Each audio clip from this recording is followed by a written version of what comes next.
नमो बुद्धाय, नमो धम्माय, नमो संघाय, प्रियदर्शिनी अशोका। जय भीम साथियों।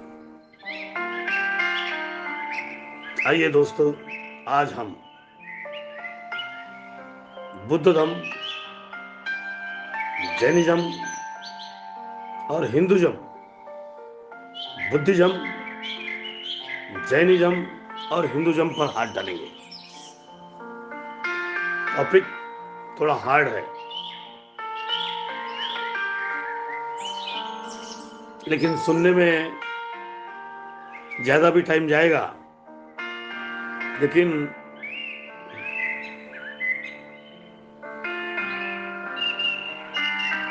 अभ्यास तो अभ्यास होता है और ब्रह्मांड के मूर्त पर हर बातों को अधिकार के साथ में जुड़ा जाएगा।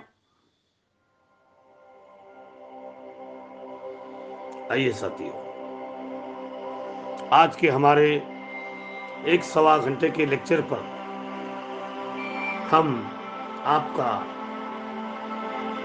अध्ययन करने जा रहे हैं बुद्धिज्म का, जैनिज्म का और हिंदुज्म का। आपको शायद ये वीडियो थोड़ा हार्ड लगेगा, लेकिन डिटेल नॉलेज के साथ मैं डॉक्टर सच्चिदानंद फुलेकर, आपका साथी, फादर होम से 3:51 पर मॉर्निंग के शुभ मुहूर्त पर, ब्रह्मांड के मुहूर्त पर आपका हार्दिक स्वागत करता हूँ। आफ्टर मेडिटेशन के बाद मैं इस सब्जेक्ट पर बैठा हूँ और मैं आज आपको शांतिपूर्वक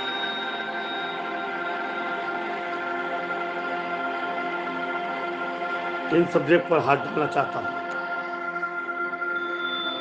नमो बुद्धाय, नमो धम्माय। हम सवेरे बुद्धिज्म के उस पर्व पर जाते हैं। नमो बुद्धाय।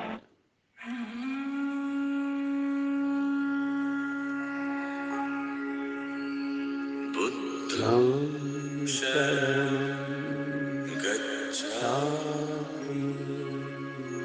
बुद्धं शरणं गच्छामि, धम्मं शरणं गच्छामि, धम्मं शरणं गच्छामि, संघं शरणं गच्छामि, संघं शरणं गच्छामि, बुद्धं शरणं गच्छामि, धम्मं शरणं गच्छामि, संघं शरणं गच्छामि,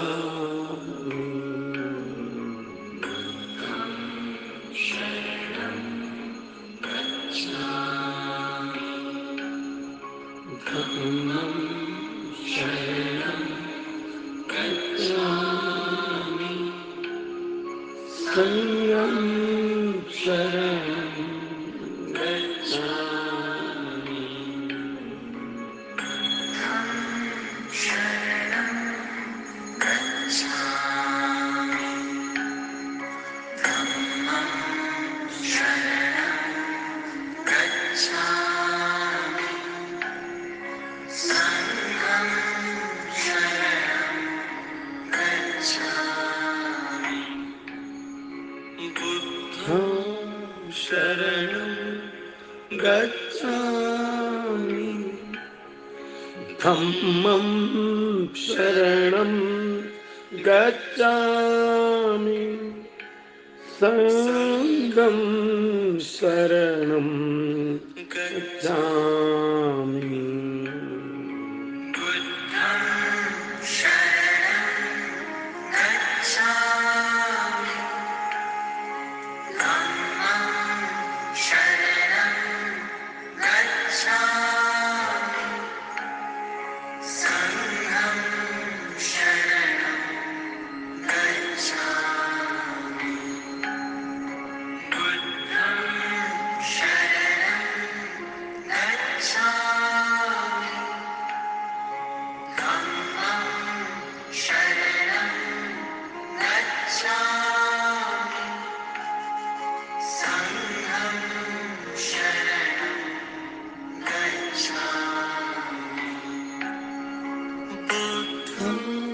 शरणं गच्छामि धामं शरणं गच्छामि संगं शरणं गच्छामि बुद्धं शरणं गच्छामि धम्मं शरणं गच्छामि।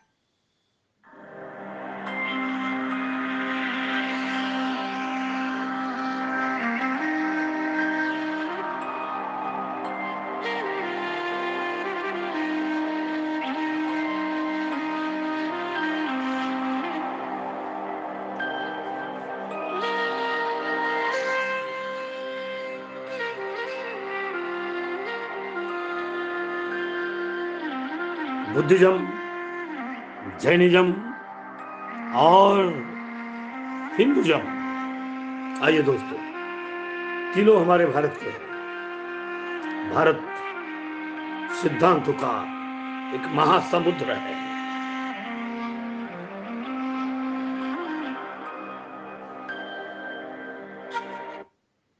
आइए दोस्तों, आज हम आपके सामने पढ़ते हैं देश का सबसे ऊंचा धर्म बुद्धिज्म के बारे में। हम सभी को बैलेंस रखते हुए इन बातों को ध्यान देते हैं। बुद्धिज्म का इतिहास।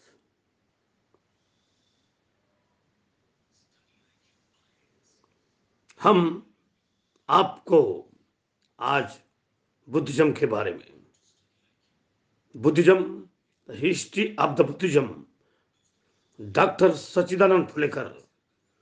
मैं आपको ऐसे समय पर इंडियन एक्सेंट हिस्ट्री का ये कहानी है 6 और 5th सेंचुरी की, जब नॉर्थ अपर दार में आर्य कल्चर अपने पीक पर पहुंचा था।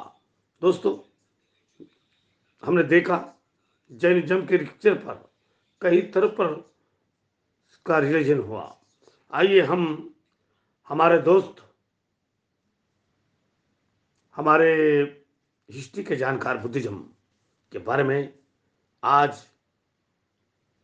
उन्हीं की आवाज में आज हम बुद्धिज्म के बारे में कुछ लेक्चर जानना चाहते हैं। आइए दोस्तों, बुद्धिज्म और पॉलिटिकल कंडीशंस किसी भी रिलीजन के राइज होने का प्राइमरी कारण होती हैं। इन रिलीजियस सेक्ट्स में से जैनिज्म के साथ बुद्धिज्म ऐसा दूसरा सेक्ट था जो इंडियन सबकॉन्टिनेंट में वाइडली स्प्रेड हो पाया। इंडिया में ही नहीं, बुद्धिज्म का इन्फ्लुएंस आज आपको पूरे वर्ल्ड में देखने को मिलेगा। कंपैरिजन के तौर पर देखें तो जैनिज्म इंडिया में ही कन्फाइंड होकर रह गया। तो दोस्तों, शुरू करते हैं डिस्कशन बुद्धिज्म के कॉजेज ऑफ ओरिजिन से। Causes of origin of Buddhism. दोस्तों, क्योंकि बुद्धिज्म और जैनिज्म लगभग एक ही समय पर राइज हुए, इसलिए दोनों के ओरिजिन के कॉजेज भी सेम ही थे। संक्षिप्त में देखें तो लेटर वैदिक कल्चर में वर्ण सिस्टम का रिजिड स्ट्रक्चर और बर्थ पर बेस्ड होना न्यू रिलीजन्स के राइज का एक कारण बना। दूसरा और सबसे मेन कॉज था मिड गैंजेटिक प्लेन्स में wide spread agriculture based economy का राइज होना। तीसरा, कॉइन्स के यूज से ट्रेड और कॉमर्स बढ़ा, जिससे वैश्याज का सोसाइटी में इंपॉर्टेंस बढ़ता गया और वो अपनी सोशल स्टेटस बढ़ाने के लिए नए रिलीजन्स की ओर आकर्षित हुए। और फाइनली सोसाइटी के कंजर्वेटिव लोग पुरानी लाइफस्टाइल की मांग करने लगे। दोस्तों, इन सभी पॉइंट्स को आप डिटेल में जैनिज्म के वीडियो से कवर कर सकते हैं। So you've taken up running. Apple Watch has taken up a few new things as well. First, it आइए tracked your dip. दोस्तों, आइए अब हम बात करेंगे बुद्धिज्म के फाउंडर गौतम बुद्ध के बारे में। गौतम बुद्ध। गौतम बुद्ध महावीर के कंटेम्पररी थे। उन्हें सिद्धार्थ और शाक्य मुनि के नामों से भी जाना जाता है। एक ट्रेडिशन के अनुसार उनका बर्थ 567 बीसी में एक शाक्य क्षत्रिय फैमिली में कपिल वस्तु के पास लुम्बिनी में हुआ, जो कि नेपाल में है। ये जगह आज यूपी के बस्ती डिस्ट्रिक्ट से कुछ ही दूरी पर है। गौतम बुद्ध के फादर शुद्धोदन कपिल वस्तु के एक इलेक्टेड लीडर माने जाते हैं, जो शाक्य क्लैन के हेड थे। उनकी मदर माया देवी कोशलान डायनेस्टी की एक प्रिंसेस थी। इससे ये साफ है कि बुद्ध एक नोबल फैमिली से बिलोंग करते थे और एक रिपब्लिक स्टेट में रहने के कारण इगैलिटेरियन बिलीफ्स यानी समान अधिकारवादी थे। बचपन से ही उनका मेडिटेशन से बड़ा लगाव था। उनकी मैरिज अर्ली एज में ही हो गई थी, लेकिन उन्हें कभी मैरिड लाइफ में इंटरेस्ट नहीं रहा। यहां पर 4 साइट्स के फेमस इंसिडेंट का जिक्र आता है। बचपन की एक भविष्यवाणी में कहा गया कि सिद्धार्थ या तो बुद्ध बनेंगे या फिर एक ग्रेट किंग। अब उनके फादर ने उनको ग्रेट किंग बनने की मंशा रखते हुए उन्हें पैलेस की लग्जरी में बंद करके रखा। 29 साल की एज में जब पहली बार वो अपनी पैलेस से बाहर निकले तो उन्हें 4 सीन्स दिखाई दिए। पहले उन्हें एक ओल्ड पर्सन दिखाई दिया जिसने उन्हें एजिंग के कॉन्सिक्वेंसेस से अवगत कराया। दूसरे सीन में उन्हें एक सिक पर्सन मिला जिसको कोई डिजीज थी। उसने ये बताया कि सारे ह्यूमन बीइंग्स को डिजीज और पेन होना निश्चित है। तीसरे सीन में उन्हें एक डेड बॉडी दिखाई दी। उनके चैरियटियर ने उन्हें बताया कि डेथ को रोकना इंसान के लिए नामुमकिन है। चौथा सीन एक एसेटिक यानी तपस्वी का था, जिसने अपने आप को ह्यूमन सफरिंग सर्च करने में डिवोट किया हुआ था। इन 4 साइट्स के बाद ही उन्हें ह्यूमन सफरिंग को खत्म करने और रीबर्थ की साइकिल से फ्री होने की प्रेरणा मिली। 29 साल की एज में ही उन्होंने अपने घर का त्याग कर दिया। समाज के लोगों में फैली मिजरी से वो काफी इन्फ्लुएंस्ड थे और उसका सॉल्यूशन ढूंढना चाहते थे। 7 साल तक वो एक जगह से दूसरी जगह भ्रमण करते रहे और 35 साल की एज में उन्होंने एक पीपल ट्री के नीचे एनलाइटनमेंट को पाया। इसी कारण से जगह का नाम बोध गया पड़ा, जो कि आज बिहार में है। इसी के बाद उनको द इनलाइटेंड वन यानी बुद्ध कहा जाने लगा। अपनी इस लंबी जर्नी में उन्होंने लोगों से अपने आइडियाज शेयर करना चालू किया, जिसे सर्मन कहते हैं। पहला सर्मन उन्होंने सारनाथ बनारस में दिया। उनकी फिजिक काफी स्ट्रांग थी, जिसके कारण वो एक दिन में ही काफी लंबी जर्नी कर पाते थे। सिर्फ बारिश के सीजन को छोड़कर वो लगातार घूमते रहते, मेडिटेट करते और प्रीच करते रहते थे। 40 साल तक यही सिलसिला चलता रहा। इस दौरान उन्हें दूसरे सेक्ट्स के सपोर्टर्स जैसे ब्राह्मण्स भी मिले, जिनको उन्होंने आसानी से डिबेट्स में डिफीट किया। उनकी मिशनरी एक्टिविटीज ने कभी भी रिच और पुअर, हाई और लो, मैन और वुमन में डिस्क्रिमिनेट नहीं किया, जो उनके इगैलिटेरियन बिलीफ्स का एक एग्जाम्पल है। 487 बीसी में कुशीनगर में 80 साल की उम्र में उनकी डेथ हो गई। ये जगह आज ईस्टर्न यूपी के देवरिया डिस्ट्रिक्ट के कसिया नाम के विलेज में है। यहां यह जानना जरूरी है कि 6th सेंचुरी बीसी में बुद्ध के एग्जिस्टेंस का कोई आर्कियोलॉजिकल एविडेंस अभी तक नहीं मिला है। कौशांबी, श्रावस्ती, वाराणसी, वैशाली और राजगृह जैसी सिटीज जिनमें बुद्ध की प्रेजेंस का दावा किया जाता है, वो सभी 5th सेंचुरी बीसी के बाद ही अर्बनाइज हो पाई।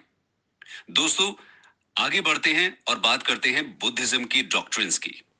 Doctrines of Buddhism. Gautam Buddha वास्तव में एक प्रैक्टिकल रिफॉर्मर थे, जिन्होंने उस समय की सोसाइटी की रियलिटीज को एक्सेप्ट किया और उसके खिलाफ लड़ाई लड़ी। उन्होंने खुद को समाज की सामान्य समस्याओं से जोड़ा, जो लोग डेली लाइफ में सफर कर रहे थे। उनका यह मानना था कि वर्ल्ड सौरो यानी कि शोक से भरा हुआ है और लोगों की सफरिंग का मेन कारण उनकी डिजायर्स हैं। यदि इन डिजायर्स को कॉन्कर कर लिया जाए तो इंसान निर्वाणा को पा लेता है, जिसके बाद वो बर्थ और डेथ के साइकिल से फ्री हो जाता है। उनका कहना था कि निर्वाणा कोई प्लेस नहीं है जहां पहुंचा जा सकता है, बल्कि ये एक एक्सपीरियंस है जिसको इसी लाइफ में पाया जा सकता है। बुद्धिज्म में कोई भी सुप्रीम डेटी या गॉड को इस्टेब्लिश नहीं किया गया। बुद्ध ने ह्यूमन मिजरी को एलिमिनेट करने के लिए 8 फोल्ड पाथ यानी अष्टांगिका मार्ग को रेकमेंड किया। 3rd सेंचुरी बीसी के एक टेक्स्ट में इस पाथ का मेंशन किया गया है।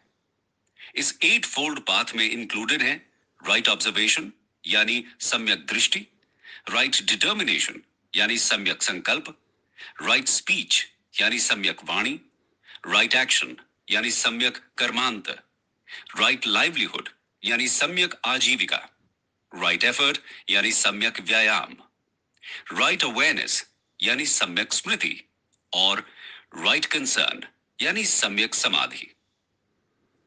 बुद्ध के अनुसार यदि मनुष्य इस 8 फोल्ड पाथ को फॉलो करेगा तो वो अपने आप को रिचुअल्स को फॉलो करने की नेसेसिटीज से दूर रख पाएगा और निर्वाणा की ओर अग्रसर हो पाएगा, और ऐसा करके वो अपने फाइनल डेस्टिनेशन को पाने में सक्सेसफुल हो पाएगा। बुद्ध की सबसे इंपॉर्टेंट फिलॉसफीज में से एक थी मिडिल पाथ। इसके हिसाब से इंसान को लग्जरी और ऑस्टेरिटी यानी तपस्वी जीवन के बीच में रहने के उपदेश दिए। दोनों ही चीजें एक्सेस में नहीं होनी चाहिए। यही फिलॉसफी बुद्ध को महावीर से अलग बनाती है, जहां महावीर ने स्ट्रिक्ट ऑस्टेरिटी को फॉलो करने को कहा। बुद्ध ने अपने फॉलोअर्स के लिए एक कोड ऑफ कॉन्डक्ट भी बनाया। उसके प्रिंसिपल टेनेट्स कुछ इस प्रकार थे: डू नॉट कमिट वायलेंस यानी हिंसा मत करो, do not covet the property of others यानी दूसरों की संपत्ति की कामना मत करो, डू नॉट यूज इंटॉक्सिकेंट्स यानी मादक द्रव्यों का प्रयोग मत करो, डू नॉट टेल अ लाई यानी झूठ मत बोलो, do not indulge in sexual misconduct and adultery यानी व्यभिचार से दूर रहें। आप देखेंगे कि ये टीचिंग्स हमें जैनिज्म में और बाकी सभी रिलीजन्स में भी देखने को मिलती हैं। बुद्ध के अनुसार हर इंसान खुद ही अपनी हैप्पीनेस के लिए रिस्पॉन्सिबल होता है। ये फीचर बुद्धिज्म के इंडिविजुअलिस्टिक कंपोनेंट को दर्शाता है। दोस्तों, जैनिज्म और बुद्धिज्म इसी दौर में राइज हुए, तो एक नजर डालते हैं दोनों के डॉक्ट्रिन्स के डिफरेंसेस में। Comparison with Jainism. Buddhism cycle of birth and death में बिलीव करता है, जो कि सिर्फ निर्वाणा यानी एनलाइटनमेंट से ब्रेक हो सकता है, जबकि जैनिज्म इंसान के गुड और बैड डीड्स के हिसाब से चलता रहेगा जब तक लिबरेशन अचीव नहीं होता। बुद्धिज्म में सिन को डिफाइन नहीं किया गया है, जबकि जैनिज्म में दूसरों को हार्म पहुंचाना सिन बताया गया है। बुद्धिस्ट टीचिंग के अनुसार लाइफ को सफरिंग बताया गया है, जो डिजायर्स के कारण उत्पन्न होती हैं। 8 फोल्ड पाथ को फॉलो करके इंसान इससे बच सकता है। जैनिज्म सभी लिविंग बींग्स की रिस्पेक्ट पर स्ट्रेस करता है और लिबरेशन का माध्यम 5 वाउस बताए गए हैं। बुद्धिज्म के 2 मेन सेक्ट्स हैं, महायान और हीनयान। जैनिज्म के 2 मेन सेक्ट्स हैं, श्वेतांबरस एंड दिगंबरस। दोस्तों, आगे बढ़ते हैं और देखते हैं बुद्धिज्म के फीचर्स, और ये भी देखेंगे कि किस तरह बुद्धिज्म का स्प्रेड हुआ। Features of Buddhism and causes of its spread. Buddhism ने गॉड और सोल के एग्जिस्टेंस को डिनाई किया, और ये फीचर इंडियन रिलीजन्स की हिस्ट्री में एक रेवोल्यूशन की तरह देखा जा सकता है। बुद्धिज्म ने वर्ण सिस्टम को अटैक किया, जिसके कारण वो लोअर स्ट्रेटा के लोगों से अटैच हो पाया। इसमें शुरुआती दौर में किसी भी तरह के फिलोसॉफिकल डिस्कशन को इनकरेज नहीं किया गया, जिसके चलते आम आदमी इससे अट्रैक्ट हुए। ब्राह्मणिज्म के कंपैरिजन में बुद्धिज्म लिबरल और डेमोक्रेटिक रिलीजन के तौर पर उभर कर आया। बुद्धिज्म ने पर्टिकुलरली नॉन वैदिक एरियाज के लोगों को अपील किया। बुद्ध की पर्सनालिटी और उनकी प्रीचिंग के मेथड्स के कारण बुद्धिज्म का स्प्रेड काफी तेजी से हुआ।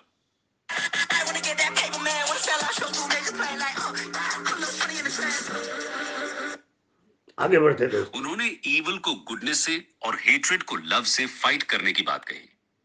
विट और प्रेजेंस ऑफ माइंड से उन्होंने अपने ओपोनेंट्स को टैकल किया। पाली लैंग्वेज, जो कि प्राकृत लैंग्वेज का एक टाइप है, उसने कॉमन लोगों के बीच बुद्धिज्म के स्प्रेड में कंट्रीब्यूट किया। और बुद्ध ने रिलीजियस ऑर्डर यानी संघ को ऑर्गेनाइज किया, जो हर तरह की कास्ट, क्रीड और सेक्स के लोगों के लिए खुला था। इन बुद्धिस्ट ऑर्डर्स यानी संघ में वुमेन को भी मेन के बराबर का अधिकार मिला। स्लेव्स केवल अपने मास्टर्स की परमिशन के बाद ही ज्वाइन कर सकते थे। संघ को ज्वाइन करने के लिए कॉन्टिनेंस यानी संयम, पॉवर्टी और फेथ होना जरूरी था। तो ओवरऑल अगर देखा जाए तो बुद्धिज्म के 3 प्रिंसिपल एलिमेंट्स थे: बुद्ध, धम्म और संघ। ऑर्गेनाइज्ड प्रीचिंग और संघ की मदद से बुद्धिज्म बहुत तेजी से प्रोग्रेस करने लगा। मगध, कौशाल और कौशाम्बी जैसे कई रिपब्लिकन स्टेट्स के रूलर्स और वहां के लोगों ने बुद्धिज्म को अपनाया। बुद्ध की डेथ के 200 साल बाद अशोक ने बुद्धिज्म को एम्ब्रेस किया। अशोक ने अपनी मिशनरी एक्टिविटीज से बुद्धिज्म को सेंट्रल एशिया, वेस्ट एशिया और श्रीलंका तक पहुंचाया और बुद्धिज्म को एक वर्ल्ड रिलीजन बना दिया। बुद्धिज्म का ओरिजिन जरूर इंडिया में रहा, पर यह इंडिया से डिसअपियर हो गया, लेकिन south Asian, south east Asian और ईस्ट एशियन कंट्रीज में फॉलो किया जाता है। दोस्तों, गौतम बुद्ध की डेथ के बाद उनकी टीचिंग्स को कंपाइल करने के लिए एक काउंसिल का गठन किया गया। आगे चलकर टोटल 4 काउंसिल्स बुद्धिज्म में हुई। इन काउंसिल्स पर एक नजर डालते हैं। Buddhist councils. First council king Ajatashatru के पेट्रोनेज में 483 बीसी में हुई। मंक महाकश्यपा ने इसको प्रिसाइड किया। राजगृह के सत्तपानी केव में यह काउंसिल हुई। बुद्ध की टीचिंग्स यानी सुत्त को प्रिजर्व करने और डिसाइपल्स के रूल्स बनाने के लिए यह काउंसिल हुई। इसी काउंसिल में बुद्ध की टीचिंग्स को 3 पिटकास में डिवाइड किया गया। सेकंड काउंसिल किंग कालाशोका के पेट्रोनेज में वैशाली में 383 बीसी में हुई। इसको सबाकमी ने प्रिसाइड किया। थर्ड काउंसिल किंग अशोका के पेट्रोनेज में 250 बीसी में पाटलिपुत्र में हुई। मोगलीपुत्र तिस्सा ने इसको प्रिसाइड किया। फोर्थ काउंसिल कुषाण टेंपल के किंग कनिष्क के पेट्रोनेज में 72 एडी में कुंडलवन कश्मीर में आयोजित की गई। वासुमित्र ने इसको प्रिसाइड किया। फोर्थ काउंसिल इंपॉर्टेंट रही क्योंकि इसी काउंसिल में बुद्धिज्म 2 सेक्ट्स महायान और हीनयान में डिवाइड हो गया। दोस्तों, आज बुद्धिज्म हजारों सेक्ट्स और स्कूल्स ऑफ थॉट्स में डिवाइडेड है। इनमें से कुछ इंपॉर्टेंट स्कूल्स और उनकी बेसिक आइडियोलॉजी को समझते हैं। Schools of Buddhism. महायान, इसका लिटरल मीनिंग है ग्रेट व्हीकल। इसके अंतर्गत बुद्ध को गॉड की श्रेणी में रखा गया। बुद्ध की आइडल वर्शिप को इंपॉर्टेंस दी गई। महायान बुद्धिज्म नॉर्थ इंडिया और कश्मीर में ओरिजिनेट हुआ और बाद में सेंट्रल एशिया, ईस्ट एशिया और साउथ ईस्ट एशिया में स्प्रेड हुआ। चाइना, कोरिया, तिब्बत और जापान में इस बुद्धिस्ट स्कूल को फॉलो किया जाता है। हीनयान, इसका लिटरल मीनिंग है लेसर व्हीकल। इसमें बुद्ध की ओरिजिनल टीचिंग्स पर स्ट्रेस दिया गया। आइडल वर्शिप को रिजेक्ट किया गया। सेल्फ डिसिप्लिन और मेडिटेशन के थ्रू इंडिविजुअल सैल्वेशन को पाने की बात कही गई। थेरावड़ा हीनयान स्कूल का ही सेक्ट है। ओरिजिनल बुद्ध टीचिंग्स के सबसे करीब इसको माना जाता है। श्रीलंका में इसका डेवलपमेंट हुआ और वहां से साउथ ईस्ट एशिया में इसका स्प्रेड हुआ। कैम्बोडिया, लाओस, म्यांमार, श्रीलंका और थाईलैंड में ये डोमिनेंट है। वज्रायन यानी द व्हीकल ऑफ थंडरबोल्ट, इसको तांत्रिक बुद्धिज्म भी कहा जाता है। 900 सीई में इंडिया में यह स्टार्ट हुआ। इसमें कुछ स्पेशलाइज्ड नॉलेज वाले लोगों को ही इंपॉर्टेंस दी गई है। इसके काफी स्ट्रिक्ट रिचुअल्स को फॉलो किया जाता है। अब एक नजर डालते हैं इंपॉर्टेंट बुद्धिस्ट टेक्स्ट्स पर। Major Buddhist texts. बुद्ध की टीचिंग्स ओरल थी, जिसको संघ के मेंबर्स ने मेमोराइज किया और स्पेशल ओकेजन्स में रिसाइट किया। फर्स्ट काउंसिल में 3 पिटकास में इसको डिवाइड किया गया और 25 बीसी में पाली लैंग्वेज में इनको लिखा गया। पहला विनया पिटका, इसमें मंक्स और नन्स के लिए रूल्स ऑफ कॉन्डक्ट और मोनास्टिक लाइफ में फॉलो किए जाने वाले डिसिप्लिन को मेंशन किया गया है। दूसरा सुत्त पिटका, इसमें बुद्ध की मेन टीचिंग्स यानी धम्म को एक्सप्लेन किया गया है। इसको 5 निकायास में डिवाइड किया गया है। दीघा निकाया, अंगुत्तरा निकाया, खुद्दका निकाया, संयुत्त निकाया और मध्यमा निकाया। तीसरा है अभिधम्म पिटका, इसमें मंक्स की टीचिंग्स का फिलोसॉफिकल एनालिसिस दिया गया है। इसी तरह के कुछ और इंपॉर्टेंट बुद्धिस्ट टेक्स्ट्स हैं, जैसे दिव्या वंदना, दीपावंसा, महावंसा, मिलिंद पन्हा एटसेट्रा। दोस्तों, जैसा कि हमने देखा कि बुद्धिज्म इंडिया से डिसअपियर हो गया, लेकिन ये किन कारणों की वजह से हुआ, आइए जानते हैं नेक्स्ट सेक्शन में। Causes of decline of Buddhism. 12th century के अंत तक बुद्धिज्म इंडिया से ऑलमोस्ट एक्सटिंक्ट हो गया। दोस्तों, कोई भी रिलीजन स्टार्ट होने का बेसिक कारण स्पिरिट ऑफ रिफॉर्म होती है। लेकिन समय के साथ वो रिचुअल्स और सेरेमनीज के सामने झुक जाता है। ब्राह्मणिज्म के जिन इविल से लड़ाई लड़ते हुए बुद्धिज्म का राइज हुआ था, वही उसके डिक्लाइन का कारण बना। बुद्धिस्ट चैलेंज से लड़ने के लिए ब्राह्मण्स ने अपने रिलीजन को रिफॉर्म किया। उन्होंने कैटल वेल्थ को प्रिजर्व करने की बात कही और वुमेन और शूद्रास को हेवन में एडमिशन का अश्योरेंस दिया। बुद्धिस्ट मंक्स धीरे धीरे मेन स्ट्रीम लोगों से कट ऑफ होते चले गए।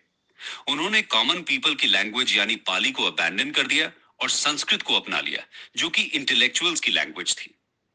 फर्स्ट सेंचुरी के बाद से ही मंक्स ने आइडल वर्शिप प्रैक्टिस करना चालू कर दिया। रिच ऑफरिंग्स और रॉयल ग्रांट्स के चलते बुद्धिस्ट मॉनेस्ट्रीज के मंक्स की लाइफ इजी हो गई। कुछ मॉनेस्ट्रीज जैसे नालंदा ने करीब 200 विलेजेस से रेवेन्यू कलेक्ट करना चालू कर दिया। 7th सेंचुरी तक बुद्धिस्ट मॉनेस्ट्रीज ईज लविंग लोगों के डोमिनेशन में आ गई और गौतम बुद्ध ने जिन करप्ट प्रैक्टिसेस को प्रोहिबिट किया, उसी का सेंटर बन गई। इस नए तरह के बुद्धिज्म को वज्रायन बोला गया। ब्राह्मण रूलर पुष्यमित्र शुंग ने बुद्धिस्ट्स को परसिक्यूट किया। इसी तरह के कई इंस्टेंसेस हमें हिस्ट्री में देखने को मिलते हैं।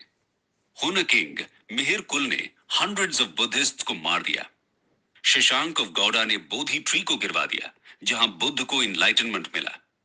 ट्रैवलर हुएन सैंग के अनुसार करीब 1600 स्तूपास को डिस्ट्रॉय कर दिया गया और हजारों मंक्स और फॉलोअर्स को मार दिया गया। साउथ इंडिया में शैवाइट्स और वैष्णवाइट्स ने अर्ली मिडीवल एरा में जैन और बुद्धिस्ट दोनों को ही अपोज किया। इन कॉन्फ्लिक्ट्स के चलते बुद्धिज्म वीक हो गया। मॉनेस्ट्रीज के रिच होने के बाद टर्किश इन्वेडर्स स्पेशली इन्हीं को टारगेट करने लगे। उन्होंने मॉनेस्ट्रीज को लूटा और बुद्धिस्ट की एक बड़ी संख्या को मौत की घाट उतार दिया। इन्हीं सब कारणों से 12th सेंचुरी तक बुद्धिज्म इंडिया से वर्चुअली डिसअपियर हो गया। लेकिन डिसअपियर होने के बावजूद बुद्धिज्म ने इंडियन सोसाइटी और इकोनॉमी पर अपनी छाप छोड़ी। आइए जानते हैं नेक्स्ट सेक्शन में significance and influence of Buddhism. पहले बात करते हैं इनइक्वालिटी एंड पॉवर्टी पे बुद्धिज्म के व्यूज की। दोस्तों, नॉर्थ ईस्ट इंडिया में iron plough share based agriculture, traders और कॉइन्स के कारण ट्रेडर्स और नोबल्स ने अच्छी खासी वेल्थ जोड़ ली थी। इसके कारण सोसाइटी में सोशल और इकोनॉमिक इनइक्वालिटीज क्रिएट हो गई। बुद्धिज्म ने लोगों को वेल्थ न अक्यूमुलेट करने की हिदायत दी। बुद्धिज्म के अनुसार पॉवर्टी से हेट्रेड, क्रूअल्टी और वायलेंस जन्म लेता है, इसीलिए पॉवर्टी का खत्म होना जरूरी है। अब बात करते हैं वर्ण क्लासिफिकेशन के बेसिस की। बुद्धिज्म के हिसाब से वर्ण क्लासिफिकेशन इंडिविजुअल एक्शन और क्वालिटीज पर बेस्ड था, अनलाइक ब्राह्मणिज्म जिनके लिए वर्ण क्लासिफिकेशन बर्थ पर बेस्ड था। अनडाउटेडली बुद्धिज्म का मेन ऑब्जेक्टिव था सैल्वेशन ऑफ द इंडिविजुअल और निर्वाणा। अब बात करते हैं status of women and Shudras की। बुद्धिज्म का वुमेन और शूद्रस के लिए ओपन होना सोसाइटी पर एक इंपॉर्टेंट इंपैक्ट कहा जा सकता है, क्योंकि वुमेन और शूद्रस को हमेशा ही सेम कैटेगरी में रखा जाता था ब्राह्मणिज्म में।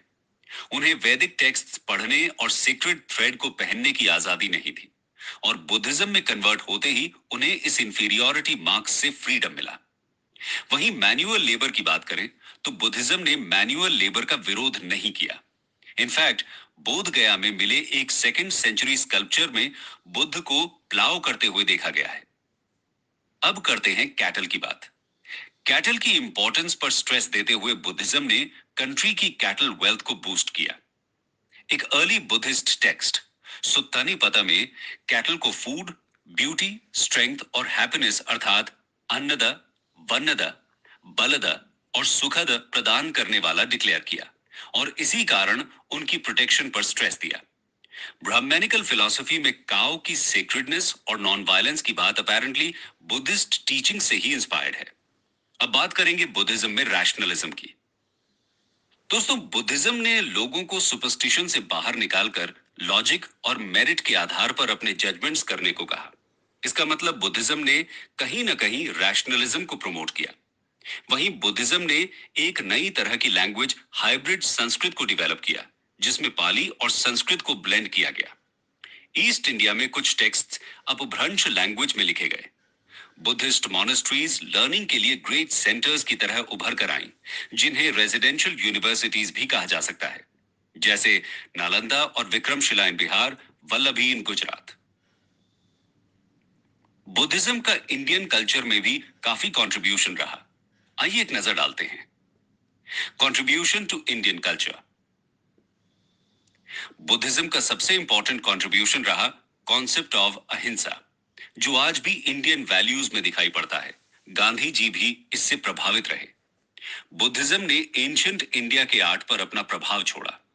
इतिहासकारों की माने तो इंडिया में वर्शिप की जाने वाली first human statue probably Buddha की ही कही जा सकती है। फेथफुल डेवोटीज ने बुद्ध की लाइफ इवेंट्स को स्टोन में पोर्ट्रे किया।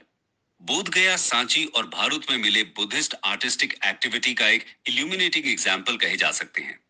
गौतम बुद्ध की पैनल इमेजेस फर्स्ट सेंचुरी के बाद से ही हमको देखने को मिलती हैं। ग्रीक और इंडियन स्कल्पचर्स ने मिलकर नॉर्थ वेस्ट फ्रंटियर में एक नई आर्ट को क्रिएट किया, जो गांधारा आर्ट के नाम से प्रचलित हुई। मंक्स के रेजिडेंस के लिए रॉक्स में कट करके रूम्स बनाए गए, जिसके बाद बर्बर हिल्स, गया और वेस्टर्न इंडिया के नासिक के आसपास केव आर्किटेक्चर की शुरुआत हुई। साउथ के कृष्णा डेल्टा और नॉर्थ में मथुरा में भी बुद्धिस्ट आर्किटेक्चर फ्लरिश हुआ। कंक्लूजन। तो दोस्तों, ये थी कहानी बुद्धिज्म के राइज और उसके इंडिया पर इन्फ्लुएंस की। ये सच है कि बुद्धिज्म इंडिया से डिसअपियर हुआ, लेकिन सराहनीय है कि वर्ल्ड में आज भी बुद्धिज्म एक इंपॉर्टेंट रिलीजन है। सिर्फ बुद्धिज्म में ही नहीं, बुद्ध की टीचिंग्स और उनके आइडियल्स के लिए रिस्पेक्ट आपको हर तबके के लोगों में देखने को मिलेगी। ऐसा कहा जा सकता है कि बुद्ध ह्यूमैनिटी के लिए एक ग्रेट इंस्पिरेशन है। Study IQ IAS। दोस्तों, फिर भारत में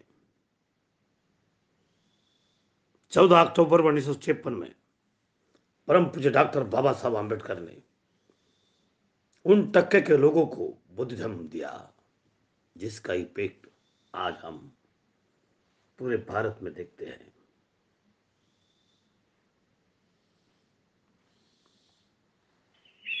आज बुद्धिज्म बाबा साहब के कारण और अब पदीप भव स्वयं प्रकाशित हो, आज बुद्धिज्म चमक उठा है, क्योंकि बुद्धिज्म में शूद्र और नारी हिंदुज्म में दबाया गया, उसको समानता, प्रज्ञाशील करुणा और मैत्री के साथ बुद्धिज्म जोड़ा जाता है। तो आओ साथियों, हम हिंदुज्म के बारे में बात करेंगे।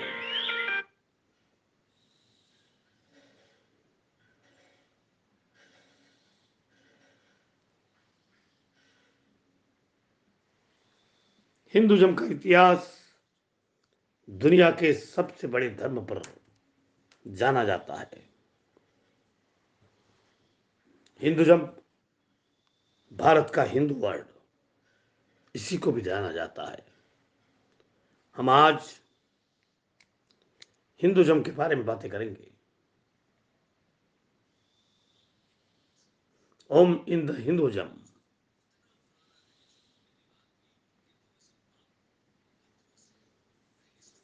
Hinduism the history, doctor Sachidanand Flekar और आदर्श सिंह के साथ में मैं हिंदुज्म जो हजारों साल साथ जीवित है। तो आइए दोस्तों, आदर्श सिंह के साथ में मैं डॉक्टर सचिदानंद फ्लेकर उनको ग्राउंड में बुलाकर हिंदुज्म के बारे में उन्हीं के मुंह से आज 21-22 मिनट का सेक्शन हम उनको देते हैं। आइए, हिंदुज्म जिसने इंडियन सबकॉन्टिनेंट में जन्म लिया और यहाँ के कल्चर को शेप किया। हिंदुइज्म सिर्फ एक रिलीजन ही नहीं, बल्कि मेजॉरिटी ऑफ इंडियंस की इंटेग्रल पहचान भी है। लेकिन दोस्तों, हिंदुइज्म एक ऐसा शब्द है जिसे खुद को हिंदू कहने वाले भी अक्सर पूरी तरह नहीं समझते। कोई इसे रिलीजन कहता है तो कोई इसे एक वे ऑफ लाइफ बताता है। आखिर हिंदुइज्म का सही मतलब है क्या? अपनी इस वीडियो में हम इसी सवाल का जवाब जानने की कोशिश करेंगे और समझेंगे कि हिंदुइज्म कैसे वे ऑफ लाइफ की तरह शुरू होकर एक रिलीजन के फॉर्म में डेवलप होता है। दोस्तों, हिंदुइज्म दुनिया के सबसे पुराने रिलीजन्स में से एक है। इसकी शुरुआत कब हुई? इसका कोई डेफिनेट आंसर नहीं मिलता, लेकिन ऐसा माना जाता है कि ये 4000 सालों से भी पुराना है। आज दुनिया के लगभग हर कोने में हिंदुइज्म को फॉलो करने वाले लोग रहते हैं, जिनमें से 90% इंडिया को बिलोंग करते हैं। फॉलोअर्स के मामले में लगभग 900 मिलियन फॉलोअर्स के साथ हिंदुइज्म क्रिश्चियनिटी और इस्लाम के बाद तीसरा सबसे बड़ा रिलीजन है। इसी के साथ साथ संस्कृत लैंग्वेज एक इंपॉर्टेंट लैंग्वेज जुड़ती है, जो इसी के साथ ग्रो हुई और जिसने हिंदुइज्म के बिलीफ सिस्टम्स को स्प्रेड करने में इंपॉर्टेंट योगदान दिया। माना जाता है कि प्रोटो इंडो आर्यन और प्रोटो इंडो यूरोपियन लैंग्वेजेस भी संस्कृत से ही डेवलप होती हैं। आइए सबसे पहले हिंदू शब्द के ओरिजिन को समझते हैं। Origins of the word Hindu. दोस्तों, हिंदू शब्द नॉर्दर्न इंडिया में फ्लो होने वाली रिवर इंडस से डिराइव हुआ है। एंशिएंट टाइम्स में इस रिवर को सिंधु नाम से जाना जाता था, लेकिन जब पर्शियंस का माइग्रेशन इंडिया में होता है तो वो इसे हिंदू कहते हैं और यहाँ के लैंड को हिंदुस्तान और रहने वाले लोगों को हिंदूज का नाम देते हैं। इस तरह हिंदू शब्द को पहली बार 6th सेंचुरी बीसीई में पर्शियंस ने यूज किया था। उस समय हिंदुइज्म शब्द एक कल्चरल से ज्यादा जियोग्राफिकल लेबल हुआ करता था। आगे चलकर इसे हिंदूज की रिलीजियस प्रैक्टिसेस को डिस्क्राइब करने के लिए यूज किया जाने लगा। रिलीजियस बिलीफ्स को डिफाइन करते हुए हिंदुइज्म शब्द का रेफरेंस पहली बार 7th सेंचुरी सीई के एक Chinese text record of the western regions by Xuanzang में मिलता है। लेकिन ऐसा भी माना जाता है कि रिलीजियस प्रैक्टिसेस और बिलीफ्स को डिस्क्राइब करने के लिए इंग्लिश टर्म हिंदुइज्म का यूज इतना पुराना भी नहीं है। कहा जाता है कि इसे पहली बार 1816-17 में राजा राम मोहन रॉय ने यूज करना शुरू किया था। इसके बाद 1830 के अराउंड ब्रिटिश कॉलोनियलिज्म को अपोज करने और खुद को बाकी रिलीजियस ग्रुप से अलग दिखाने के लिए इंडियंस ने हिंदुइज्म को अपना रिलीजन बताना शुरू कर दिया था। ये वही समय था जब हिंदुस्तानी अपनी आइडेंटिटी के लिए सोल सर्चिंग कर रहे थे। ये तो बात हुई हिंदू और हिंदुइज्म शब्द के ओरिजिन की, लेकिन शब्द यानी कि टर्म तो बाद में आया था। इससे जुड़े बिलीफ्स और प्रैक्टिसेस का ओरिजिन और भी पुराना है। How did Hinduism start? दोस्तों, क्रिश्चियनिटी और इस्लाम की तरह हिंदुइज्म का कोई सिंगल फाउंडर नहीं है और इसका ओरिजिन रिकॉर्डेड हिस्ट्री से भी पुराना समझा जाता है। हिंदूज अपने रिलीजन के लिए सनातन धर्म टर्म यूज करते हैं, जिसका मतलब है इटर्नल फेथ, यानी कि ऐसा धर्म जो हमेशा से है। इंडस वैली सिविलाइजेशन में कुछ ऐसे एविडेंस मिले हैं जो या तो हिंदुइज्म का पार्ट है या उसे इन्फ्लुएंस करते हैं।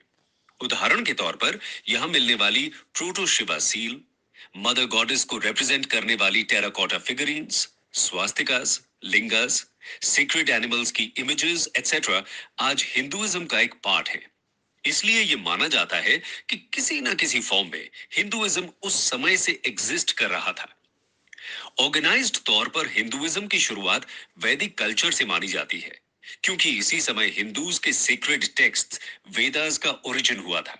यानी कि हिंदुइज्म का फर्स्ट लिटरेरी एविडेंस हमें वैदिक पीरियड में मिलता है। चलिए, ये तो समझ में आ गया कि हिंदुइज्म का ना तो कोई फाउंडर था और ना ही कोई डेफिनेट डेट है इसकी शुरुआत की। लेकिन कुछ कोर बिलीफ्स हैं जो हिंदुइज्म को डिफाइन कर सकते हैं।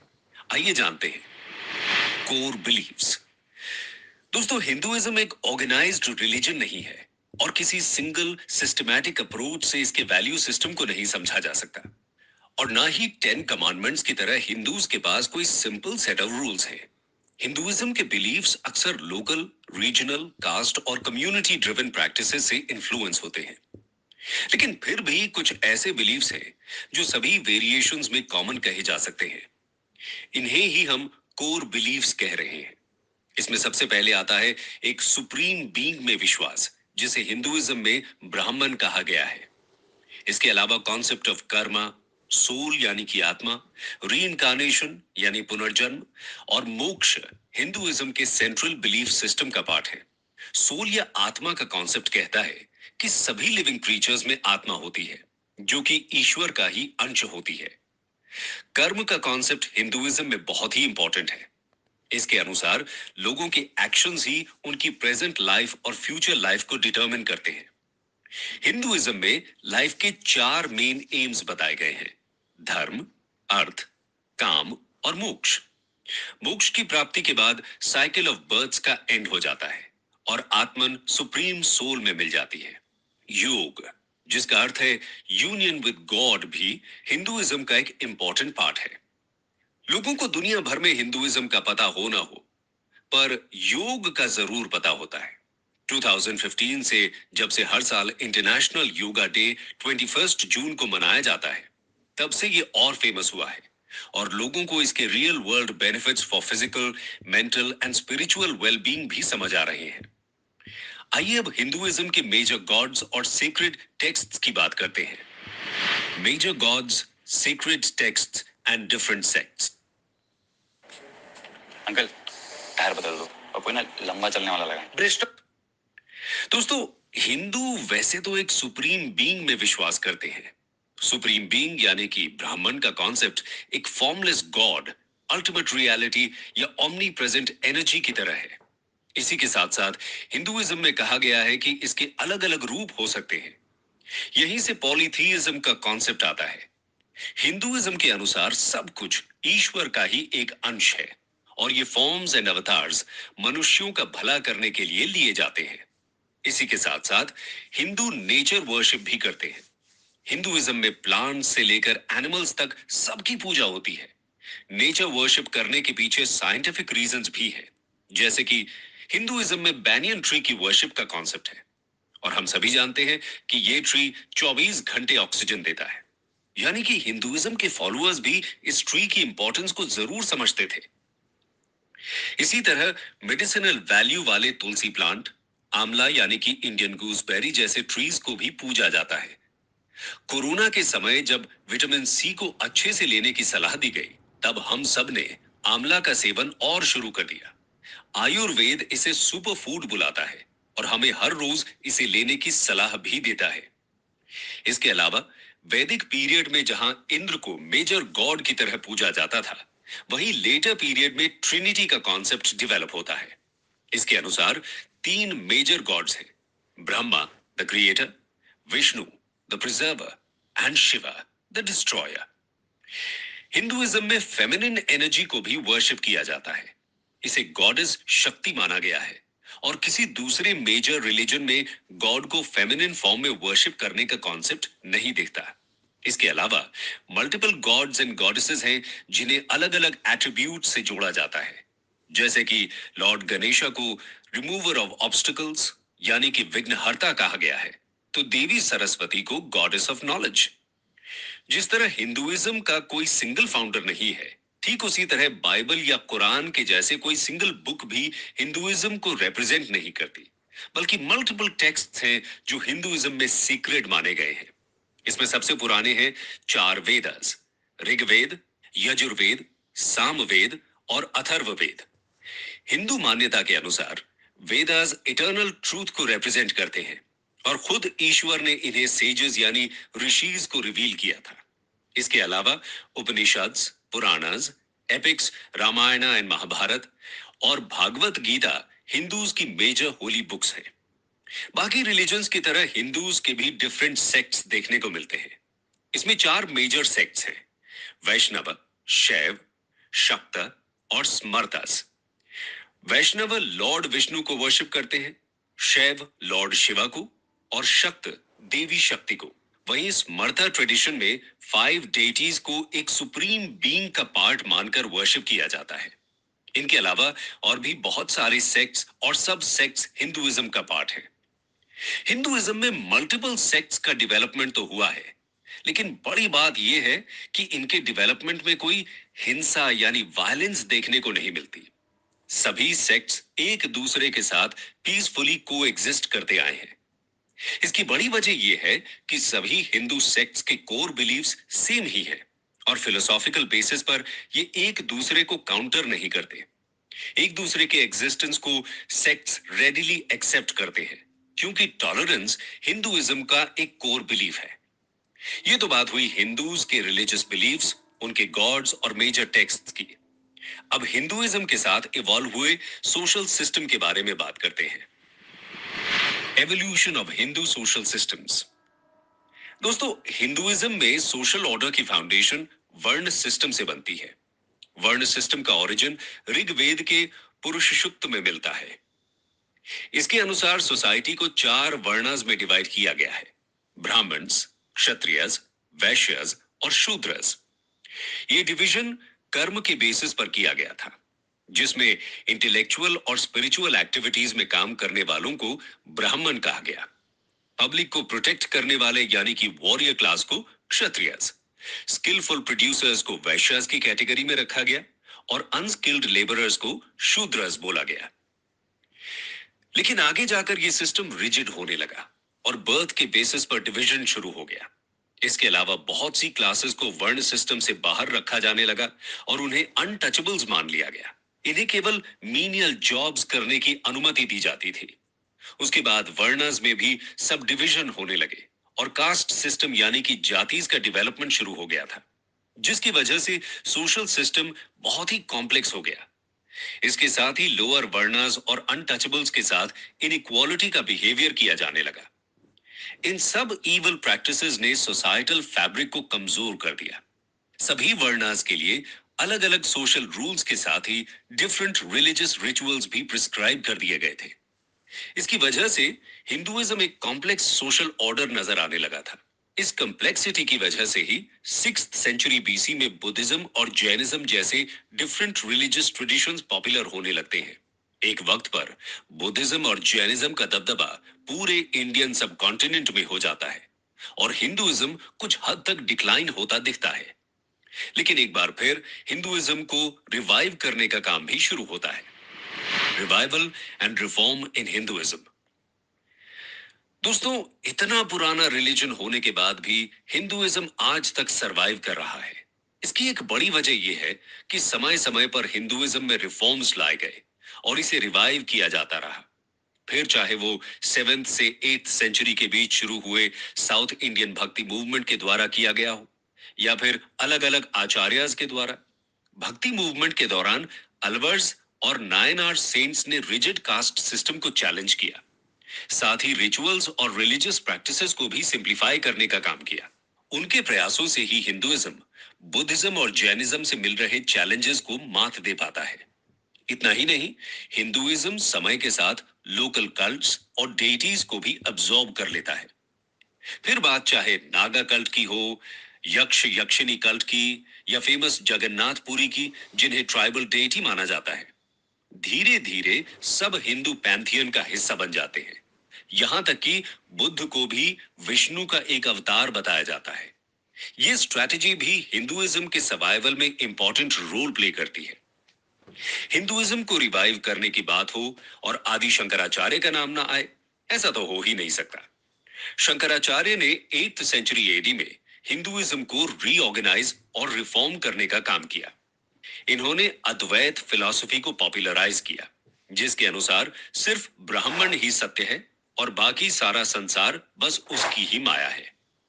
शंकराचार्य हिंदू फिलॉसफी को पॉपुलराइज करने के लिए पूरे इंडिया में ट्रैवल करते हैं। इस दौरान अलग अलग थिंकर्स के साथ वो डिबेट्स और डिस्कोर्सेज में भाग लेते हैं। इन्होंने इंडिया के 4 कॉर्नर्स में मोनेस्ट्रीज एस्टैब्लिश की थी, जिन्हें मठस या पीठस कहा जाता है। श्रृंगेरी में शारदा पीठ, द्वारका में कलिका पीठ, बद्रिकाश्रम में ज्योति पीठ और जगन्नाथपुरी में गोवर्धन पीठ की स्थापना की गई। इन्हें हिंदुइज्म के 4 धाम कहा जाता है। इस तरह उन्होंने जियोग्राफिकली भी हिंदुइज्म के फॉलोअर्स को जोड़ दिया था।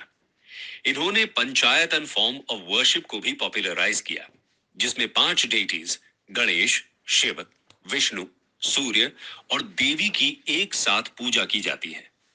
इसमें कहा गया है कि ये सभी सुप्रीम बीइंग यानी कि ब्राह्मण के ही अलग अलग फॉर्म्स हैं। इस तरह शंकराचार्य ने डिफरेंट सेक्ट्स को भी यूनाइट किया। इसके अलावा हिंदू स्क्रिप्चर्स को भी इन्होंने सिंप्लीफाई किया। शंकराचार्य ने वेदास, उपनिषद्स, पुराणास जैसे रिलीजियस टेक्स्ट्स पर कमेंट्रीज लिखकर इनकी टीचिंग्स को एक बार फिर से जीवित करने का काम किया था। शंकराचार्य के बाद रामानुजा, माधवाचार्य जैसे सेंट्स ने भी हिंदुइज्म को रिफॉर्म करने में अपना योगदान दिया। इसके बाद मिडीवल पीरियड में जब इस्लाम ने हिंदुइज्म को चैलेंज करना शुरू किया, तो निर्गुण और सगुण भक्ति सेंट्स ने हिंदुइज्म को पॉपुलर बनाए रखा। इसमें रामानंद, कबीर, नानक, मीराबाई, तुलसीदास जैसे सेंट्स का योगदान रहता है। अगर मॉडर्न पीरियड की बात करें तो राजा राम मोहन रॉय, स्वामी दयानंद सरस्वती और स्वामी विवेकानंद जैसे रिफॉर्मर्स ने हिंदू ग्लोरी को एक बार फिर से रिवाइव किया था। 19th सेंचुरी में इन सोशल रिलीजियस रिफॉर्मर्स की वजह से क्रिश्चियन मिशनरीज हिंदूज को कन्वर्ट करने में बहुत ज्यादा सफल नहीं रहते। जिस तरह की सफलता इन्हें अफ्रीका या दूसरी कॉलोनीज में मिली थी, इंडिया में वैसी सफलता देखने को नहीं मिलती। स्वामी विवेकानंद ने 1893 में शिकागो में ऑर्गेनाइज्ड वर्ल्ड रिलीजियस कॉन्फ्रेंस में जाकर वर्ल्ड स्टेज पर हिंदुइज्म की फिलॉसफी को पॉपुलराइज किया। स्वामी जी की स्पीच पर कमेंट करते हुए एक अमेरिकन न्यूज़पेपर ने लिखा था कि ऐसे रिच रिलीजियस ट्रेडिशन वाले देश में क्रिश्चियन मिशनरीज को भेजने की क्या जरूरत है। इस तरह रेगुलर इंटरवल्स पर हिंदुइज्म में रिफॉर्म मूवमेंट्स होते रहे हैं। हिंदू फिलॉसफी में कहा भी गया है कि जब जब धर्म संकट में आता है तब तब उसकी रक्षा के लिए खुद ईश्वर अवतार लेते हैं। इसलिए ये रिफॉर्म मूवमेंट्स हिंदू फिलॉसफी द्वारा भी जस्टिफाई किए जा सकते हैं। हिंदुइज्म इटर्नल रहा है क्योंकि ये स्टैटिक नहीं है और इसमें खुद को नया बनाने की एबिलिटी भी दिखती है। अथर्ववेद में सनातन वर्ड का एक्सप्लेनेशन भी कुछ इसी तरह है। सनातनम एनम अहुह उत अद्याः स्यात् पुनर्नवः, meaning they proclaim him to be eternal, but he may become new again even today. Hinduism का सबसे यूनिक फीचर है इसकी डाइवर्सिटी। डिफरेंट लेवल पर वेरिएशंस और डाइवर्सिटी होते हुए भी ये यूनिटी को कैसे रिप्रेजेंट करता है, ये समझने की जरूरत है। How Hinduism encompasses the concept of unity in diversity. दोस्तों, हिंदुइज्म में असंख्य देवी देवताओं का कॉन्सेप्ट है, मल्टीपल रिलीजियस टेक्स्ट्स है, अलग अलग सेक्ट्स भी इसका पार्ट है। साथ ही रिचुअल्स और बिलीफ्स में भी बहुत ज्यादा डाइवर्सिटी देखने को मिलती है। इस सब के बाद भी हिंदुइज्म अपने फॉलोअर्स को यूनाइट करता है, क्योंकि हिंदू फिलॉसफी इतनी फ्लेक्सिबल है कि सभी व्यूज को इसने एक्सेप्ट किया है। हिंदुइज्म में मान्यता है कि रास्ते अलग अलग हो सकते हैं, लेकिन सबकी मंजिल एक ही है। हिंदुइज्म तो बाकी रिलीजन्स को भी सत्य ही मानता है। इसमें कहीं भी ये कॉन्सेप्ट नहीं है कि हिंदुइज्म के अलावा जो रिलीजन्स हैं वो ईश्वर की प्राप्ति का मार्ग नहीं हो सकते। इसी वजह से हिंदुइज्म को एक टॉलरेंट रिलीजन भी बोला जाता है। लेकिन टॉलरेंट शब्द इस कॉन्सेप्ट को जस्टिफाई नहीं करता, क्योंकि हिंदूज न सिर्फ दूसरे रिलीजन्स का सम्मान करते हैं, बल्कि उन्हें भी हिंदुइज्म की बराबरी पर ही रखते हैं। इसलिए हिंदुइज्म में फोर्स्ड कन्वर्शन का कॉन्सेप्ट भी नहीं आता। हिंदुइज्म की हिस्ट्री में कभी भी दूसरे रिलीजन के अगेंस्ट धर्म के नाम पर वॉर नहीं हुए हैं। फिर चाहे वो वसुधैव कुटुंबकम की फिलॉसफी हो, जिसके अनुसार पूरा विश्व एक ही फैमिली माना जाता है, या फिर सर्वे भवन्तु सुखिनः जैसे हिम्स। हिंदुइज्म हमेशा ही सबके कल्याण की बात करता आया है। हिंदुइज्म में संपूर्ण मानव जाति के इक्वल वर्थ का भी कॉन्सेप्ट है। ये हमें इस एंशिएंट हिम से साफ पता चलता है। अज्येष्ठसु अकनिष्ठसु इति संभ्रातृ वहादुहु सौभाग्यः, जिसका मतलब है कि no one is superior, none inferior, all are brothers marching forward to prosperity. यही वजह है कि आप चाहे शिव की पूजा करते हो या कृष्ण की, या फिर देवी के भक्त हो, या शायद किसी की पूजा ही ना करते हो, लेकिन फिर भी आप खुद को हिंदू कह सकते हैं।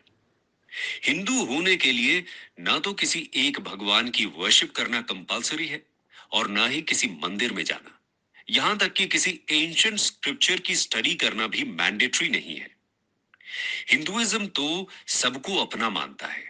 अगर आप खुद को हिंदू मानते हो तो आप एक हिंदू ही हो, फिर चाहे कितनी भी डाइवर्सिटी आ जाए, हिंदुइज्म आपको उसके 900 मिलियन से ज्यादा फॉलोअर्स के साथ यूनाइट कर ही देता है।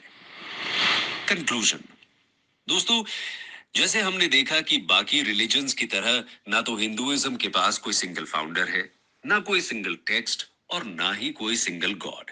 इसीलिए इसे ट्रेडिशनल रिलीजन की डेफिनेशन में समझ पाना मुश्किल होता है। एक रिलीजन से ज्यादा ये अ वे ऑफ लाइफ की तरह डेवलप होता है, लेकिन समय के साथ दूसरे रिलीजन्स का डेवलपमेंट शुरू होता है और ये सभी हिंदू वे ऑफ लाइफ को चैलेंज करते हैं। इन्हीं को काउंटर करने के लिए और इनके कंपटीशन में हिंदुइज्म एक रिलीजन की फॉर्म लेने लगता है। हिंदू परंपरा के अनुसार अपने धर्म को सनातन धर्म कहा गया है और धर्म शब्द की परिभाषा रिलीजन से अलग भी बताई जाती है। धर्म का मतलब एक सेट ऑफ रूल्स माना गया है और सनातन धर्म का मतलब हुआ ऐसे रूल्स जो हमेशा ही वैलिड रहते हैं।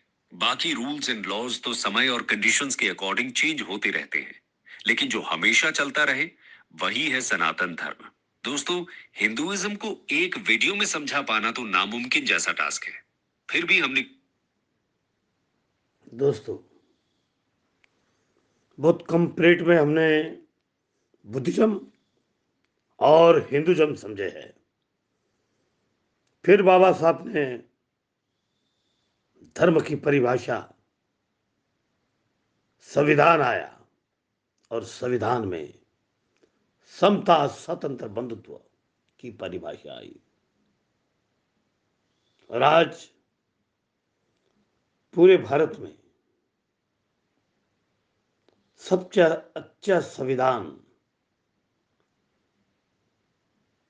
भारत का संविधान है दोस्तों। और भारत के संविधान को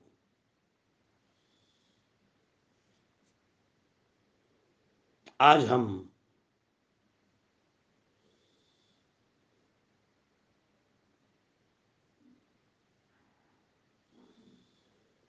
पूरे दुनिया में इस संविधान का विचार करने लगे।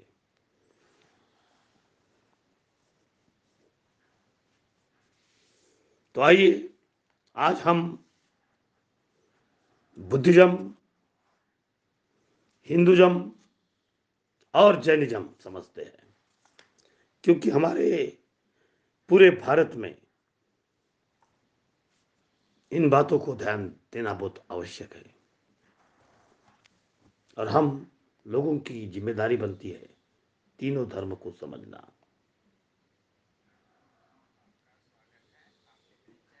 चलो आज हम जैन धर्म के बारे में पढ़ेंगे। तो जैन धर्म के बारे में जैन धर्म के बारे में हम पढ़ेंगे।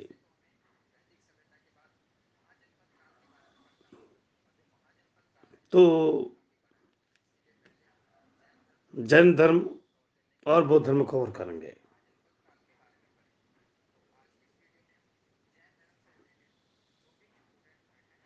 चलो जैन धर्म के बारे में।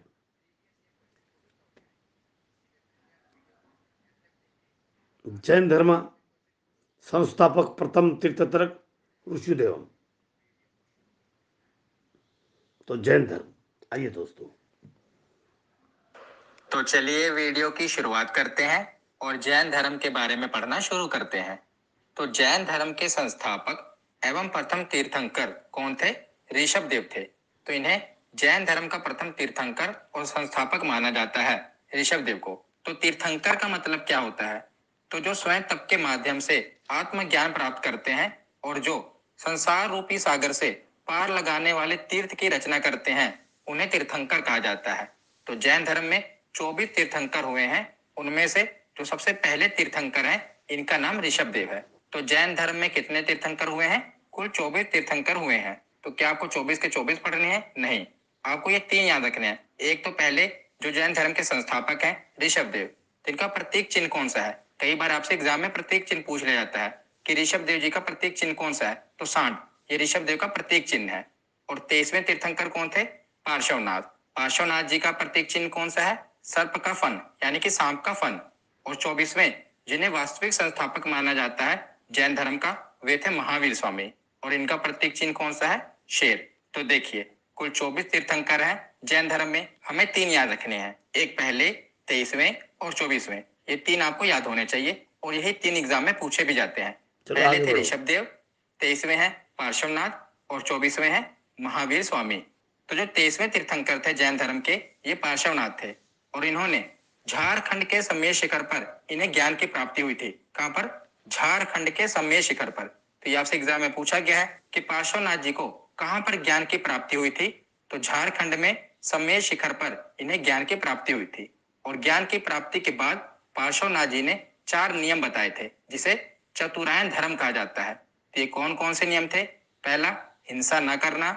दूसरा, सदा सत्य बोलना। तीसरा, चोरी न करना। और चौथा, संपत्ति न रखना। तो ये चारों नियम बहुत ही इंपॉर्टेंट है जो कि चतुरायन धर्म कहा गया, जिसे जिसे पार्श्वनाथ जी ने ज्ञान प्राप्ति के बाद दिया था। हिंसा न करना, सदा सत्य बोलना, चोरी न करना और संपत्ति न रखना। तो 23वें तीर्थंकर के बाद जो अगले तीर्थंकर हुए महावीर स्वामी, जैसा कि हमने पीछे पढ़ा, तो ये ऐसा नहीं है कि जैसे ही 23वें तीर्थंकर खत्म हुए तो तुरंत 24वें तीर्थंकर बना दिए गए। नहीं, पार्श्वनाथ के बाद जब अगले तीर्थंकर बने ना महावीर स्वामी, तो वो 250 वर्ष बाद बने थे। यानी कि जो पार्श्वनाथ जी हैं ये महावीर स्वामी से लगभग 250 वर्ष पहले हुए थे। तो 250 वर्ष बाद महावीर स्वामी जैन धर्म के 24वें तीर्थंकर बने। बहुत फासला है इनमें। अगर हम ऋषभ देव जी से देखें जो कि जैन धर्म के पहले संस्थापक थे, और महावीर स्वामी, इनमें कई हजार सालों का फर्क है। मतलब कि बहुत से वर्षों का फर्क है इनमें। अगर हम 23वें तीर्थंकर में ही देख लें तो 23वें तीर्थंकर के बाद जो 24वें तीर्थंकर बने इनमें लगभग 250 वर्ष का फासला था। तो ऐसा नहीं है कि 23वें तीर्थंकर जब खत्म हुए तो 24वें तीर्थंकर बना दिए गए। ये मैंने इसलिए आपको बताया है। तो 23वें तीर्थंकर कौन थे? ये पार्श्वनाथ जी थे। उसके बाद आते हैं 24वें तीर्थंकर महावीर स्वामी पर। तो यही सबसे इंपॉर्टेंट है, महावीर स्वामी। तो ये जैन धर्म के 24वें और अंतिम तीर्थंकर महावीर स्वामी जी हैं और इन्हें ही जैन धर्म का वास्तविक संस्थापक कहा जाता है। तो ये जैन धर्म के वास्तविक संस्थापक किसे कहा जाता है? महावीर स्वामी को। अगर आपसे पूछा जाए कि जैन धर्म के संस्थापक कौन है तो वो ऋषभ देव हैं। अगर आपसे ये पूछा जाए कि जैन धर्म के वास्तविक संस्थापक कौन है तो वास्तविक संस्थापक कहलाए महावीर स्वामी जी। तो पहले इनके सांसारिक जीवन के बारे में पढ़ लेते हैं। तो महावीर स्वामी जी का जन्म 540 ईसा पूर्व में कुंडग्राम, जो कि वैशाली में है, वहां पर हुआ था। तो देखिए, कई जगह पर आप पढ़ोगे कि जो महावीर स्वामी जी का जन्म हुआ है ये 599 ईसा पूर्व हुआ है। तो कुछ धार्मिक किताबों में महावीर स्वामी जी का जन्म 599 ईसा पूर्व लिखा हुआ है। पर जो इतिहासकार हैं, इतिहासकारों का मानना है कि महावीर स्वामी जी का जन्म 540 ईसा पूर्व हुआ था। तो जो इतिहासकारों का मानना है और जो एनसीईआरटी में लिखा है हम तो वही पढ़ेंगे, क्योंकि अगर एग्जाम में आएगा तो 540 ईसा पूर्व ही आएगा। क्योंकि इतिहासकारों का मानना है कि जो महावीर स्वामी जी का जन्म हुआ था ये 540 ईसा पूर्व में कुंडग्राम में हुआ था। तो महावीर स्वामी जी के पिता का नाम क्या था? सिद्धार्थ। तो जो सिद्धार्थ थे यानी कि महावीर स्वामी जी के पिता थे, ये कुंडग्राम के ज्ञात्रिक वंश के राजा थे। कौन से वंश के राजा थे? ज्ञात्रिक वंश के राजा थे। महावीर स्वामी जी की माता का नाम था त्रिशला। इनके बड़े भाई थे, उनका नाम था नंदीवर्धन। और महावीर स्वामी जी की पत्नी का नाम था यशोदा। याद रखिएगा, क्या नाम था? यशोदा। इनकी एक पुत्री हुई, पुत्री का नाम था प्रियदर्शनी। और इनका जो दामाद है यानी कि इनकी पुत्री का जो पति है उसका नाम था जमाली। तो ये आपको याद होना चाहिए, क्योंकि सीधा ही वन लाइनर पूछा जाएगा कि महावीर स्वामी के पिता का नाम क्या था, पत्नी का नाम क्या था, तो याद होना चाहिए। एक बार रिवीजन कर लेते हैं।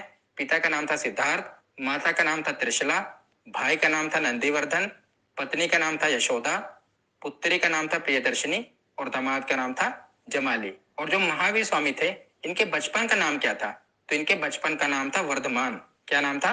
वर्धमान। ये भी एग्जाम में पूछा गया है कि महावीर स्वामी के बचपन का नाम क्या था।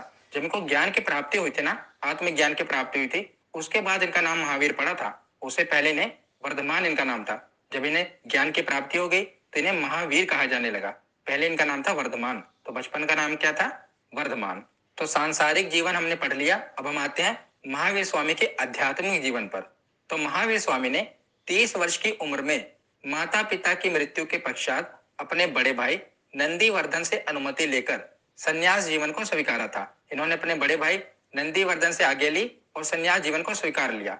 और 12 वर्षों की कठिन तपस्या के बाद महावीर स्वामी जी को ऋजुपालिका नदी के तट पर और साल वृक्ष के नीचे तपस्या करने के बाद ज्ञान की प्राप्ति हुई। और जो ये ज्ञान की प्राप्ति हुई इसे कैवल्य कहा गया।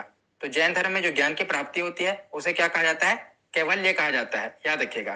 तो इसकी एक एक लाइन इंपॉर्टेंट है। 12 वर्षों की कठिन तपस्या के बाद महावीर स्वामी जी को ज्ञान की प्राप्ति हुई थी और ऋजुपालिका नदी के तट पर। नदी आपसे पूछी जाएगी कौन सी है? ऋजुपालिका नदी। और अगर वृक्ष पूछा जाए तो वृक्ष कौन सा है? साल वृक्ष। ऋजुपालिका नदी के तट पर और साल वृक्ष के नीचे महावीर स्वामी जी को ज्ञान की यानी कि कैवल्य की प्राप्ति हुई।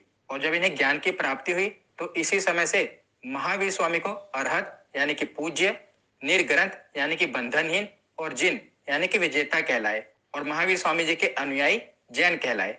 तो महावीर स्वामी जी ने जो अपने उपदेश दिए उसके बाद वो सभी प्राकृत भाषा में दिए। कौन सी भाषा में दिए? प्राकृत भाषा में दिए। और इन्होंने अपना पहला उपदेश राजगीर में दिया, जिसे राजगृह भी कहते हैं, और अंतिम उपदेश पावापुरी में दिया। और जो महावीर स्वामी के प्रथम भिक्षु बने उनका दामाद हमने पीछे पढ़ा था जमाली, उनके दामाद के बारे में।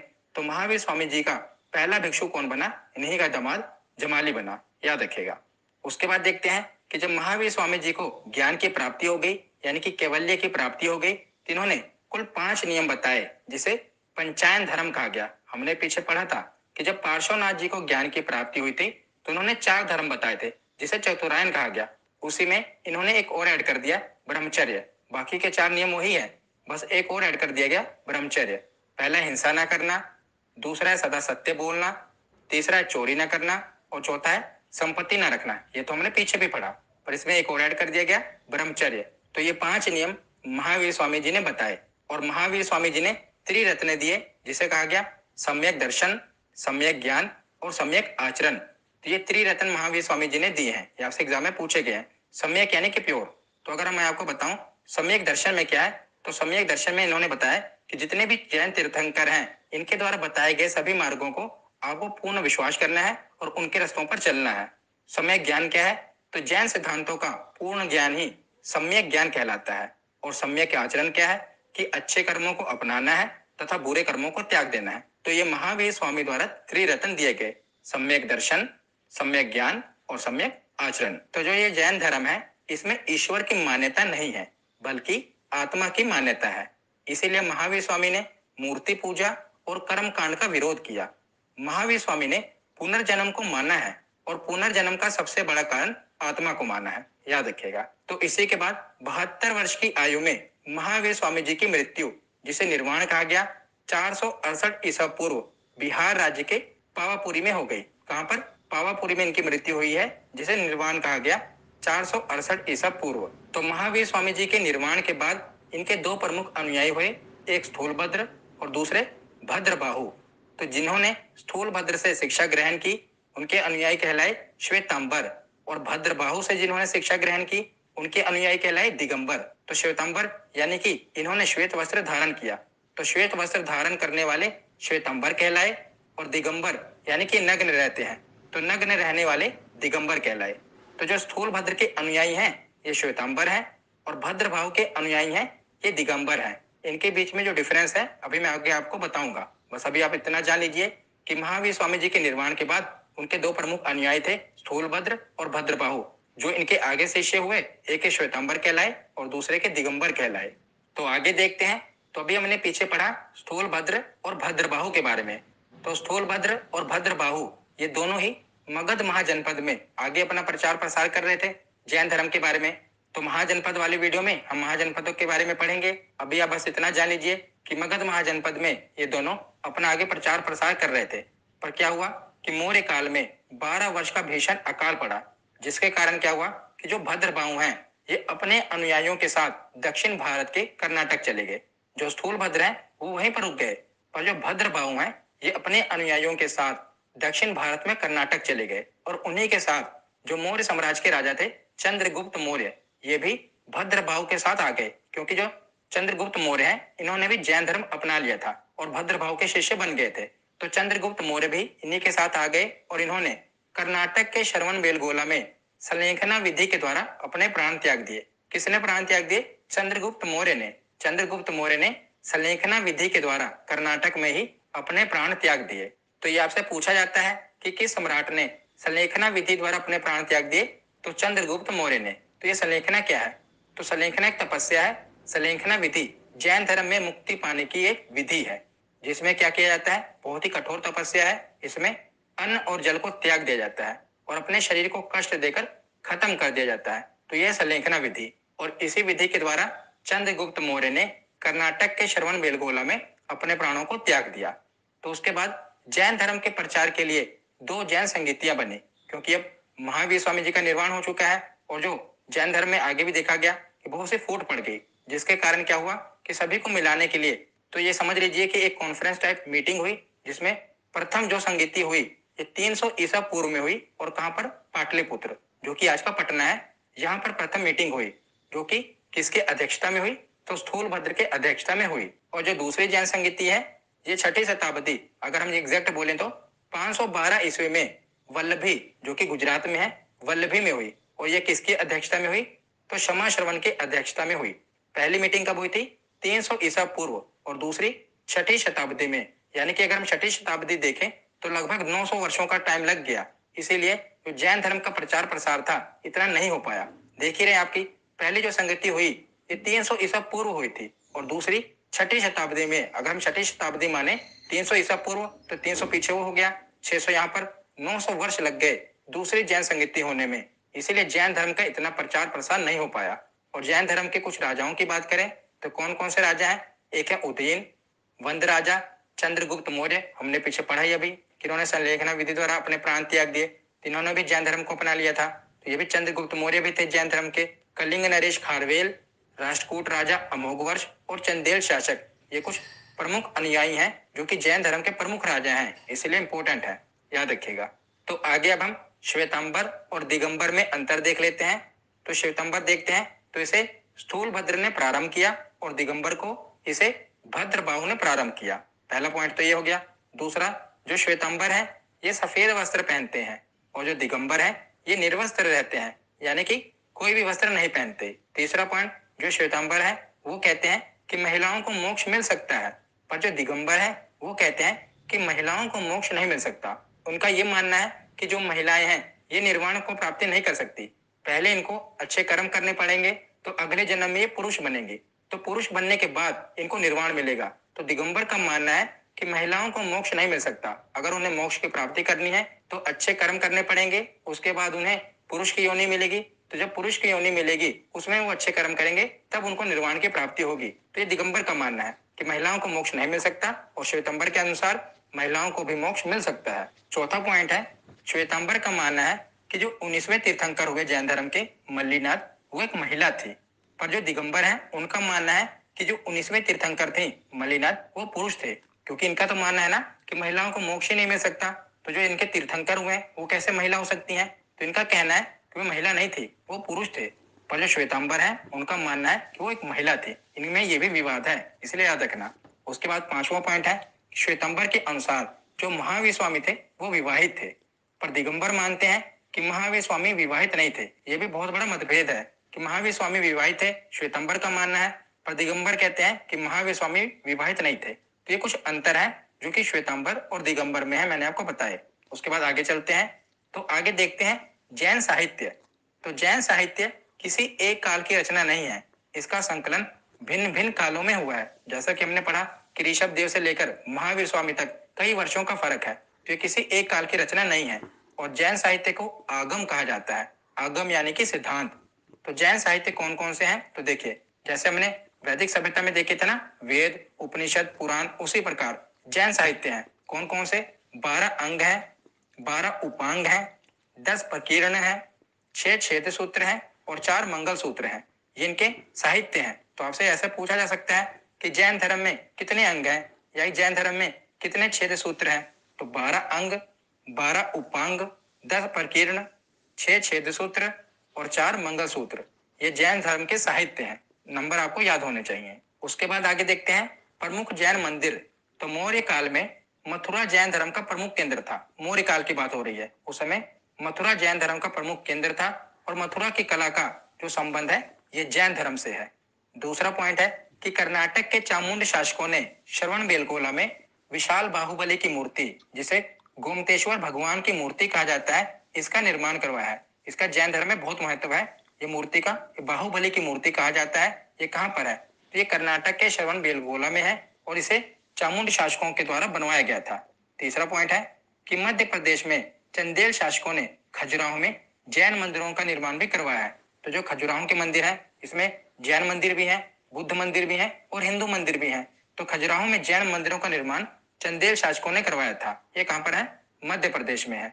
और चौथा पॉइंट है कि राजस्थान के माउंट आबू में दिलवाड़ा के प्रसिद्ध जैन मंदिर है? तो ये कई बार एग्जाम में पूछा गया है, वेरी वेरी इंपॉर्टेंट, कि दिलवाड़ा के प्रसिद्ध जैन मंदिर कहां पर है? तो ये राजस्थान के माउंट आबू में स्थित है। तो यहाँ पर हमारा थ्योरी सेक्शन कंप्लीट होता है। अब हम प्रीवियस ईयर क्वेश्चन देखते हैं। तो पहला प्रश्न है कि जैन परंपरा के अनुसार जैन धर्म में कुल कितने तीर्थंकर हुए हैं? तो कुल कितने तीर्थंकर हुए हैं? तो इसका सही जवाब क्या होगा? ऑप्शन सी, 24 तीर्थंकर हुए हैं। अगला प्रश्न है कि जैन परंपरा के अनुसार महावीर स्वामी कौन से तीर्थंकर थे? तो महावीर स्वामी आखिरी तीर्थंकर थे। ऑप्शन डी, 24वें तीर्थंकर थे। तो दोस्तों, आज हमने बुद्धिज्म, हिंदुज्म और जैनिज्म के बारे में डिटेल अभ्यास किया है। तो चलो, अलग अलग प्रकार का हर दिन नई नई बातों का अभ्यास करना चाहिए। साथियों, मैं डॉक्टर सच्चिदानंद फुलेकर, मुझे किसी के धर्म के बारे में, हर धर्म क्या है, हंस संस्कृति हस्ती है, भारत ये उन बातों का देश है, मेरा भारत महान, जहां बुद्धिज्म हुआ, जैनिज्म हुआ और हिंदुज्म है, तभी भारत में शांति है। किसी एक धर्म का भारत नहीं है।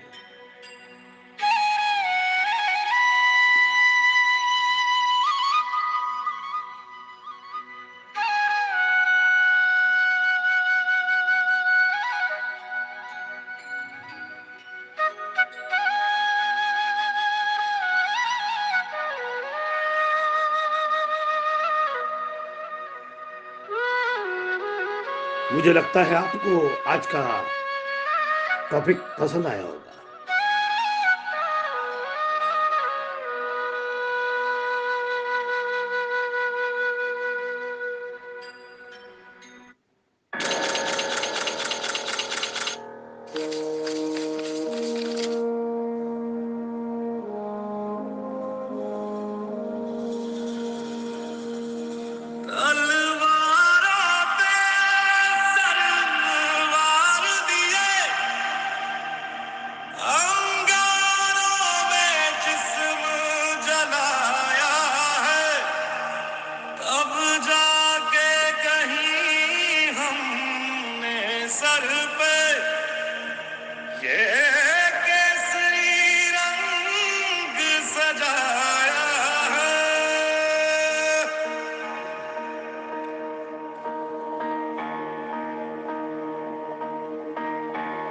मेरा भारत महान, भारत देश है मेरा, जहां बुद्धिज्म है, जैनिज्म है और जहां हिंदुज्म है, मेरा भारत महान। अफसोस नहीं जो तेरे लिए सा दर्द सहे, महफूज रहे तेरी आन सदा, चाहे जान मेरी ये रहे न रहे।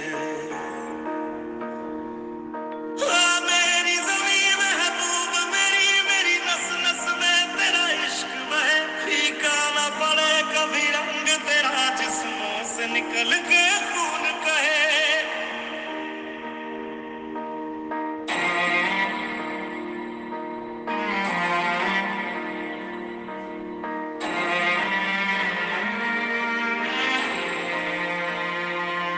तेरी मिट्टी में मिल जावा, गुल बन के मैं खिल जावा, इतनी सी है दिल की आरज़ू। तेरी नदियों में बह जावा, तेरे खेतों में लहरावा, इतनी सी है दिल की आरज़ू।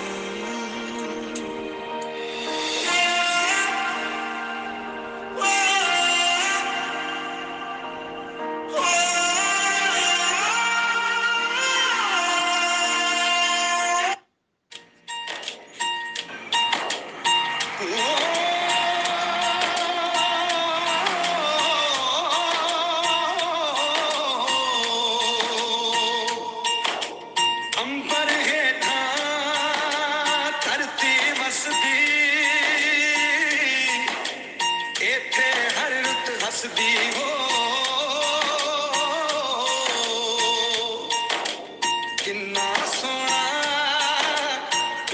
है मेरा, देश है मेरा, देश है मेरा। किन्ना सोना देश है मेरा, देश है मेरा, देश है मेरा, देश है मेरा। మీ తెలివి, మీ సహనం, మీ త్యాగం, మీ సాహసం లేకుంటే మేము ఏనాడో బుగ్గైపోతుంటిమో ఈ భరత భూమిలోని మసి బొగ్గైపోతుంటిమో. ఏమిస్తే తీరునయ్యా నీ రుణము, మేము ఏం చేస్తే తీరునయ్యా నీ రుణము. నీ బొమ్మ పెడితే తీరున, మీకు దండలేస్తే తీరున, మీ జెండా నెగరేస్తే తీరునా. మీరు రాసిన రాజ్యాంగం అనుసరించి ఆ పార్లమెంటు నుండి పంచాయతీ ఆఫీసు దాకా కుర్చీల కూసుంటే తీరునా. బాబా అంబేద్కరా, మన భారత భాస్కరా.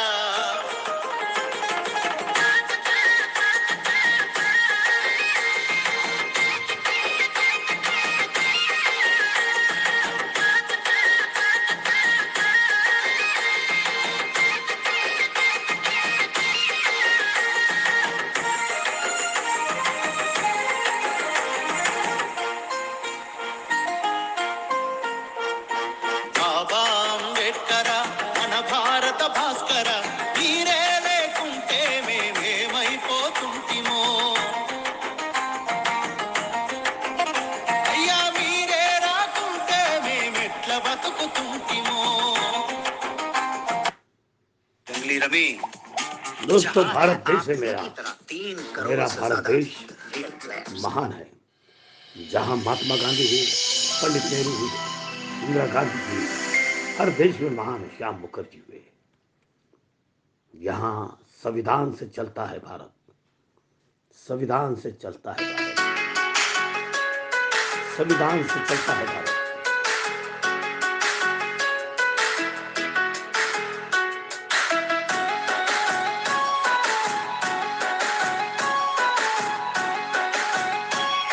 यहाँ संविधान, भारत का संविधान,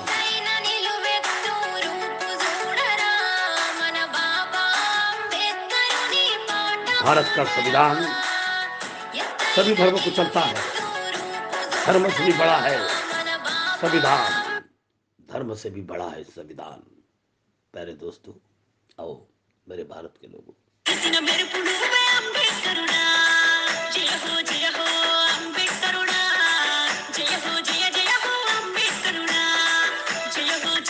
संविधान के निर्माता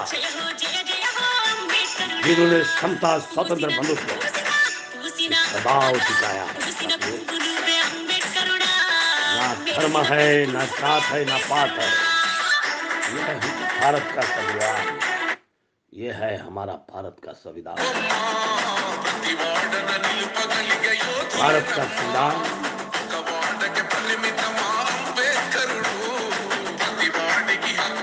और इसलिए बाबा साहब को हर दुनिया मानती है। संविधान के निर्माता परम पूज्य डॉक्टर बाबा साहब आंबेडकर का प्रणाम।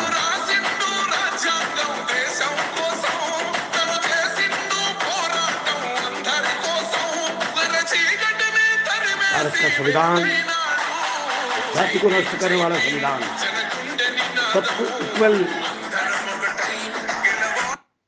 भारत का संविधान।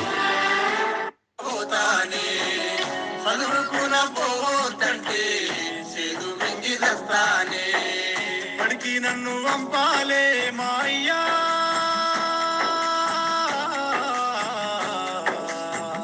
సాలెకు నన్ను వంపాలే మాయ్యా, ఓ అయ్యా. भारत का संविधान आखिर में करारे वार स्वामी,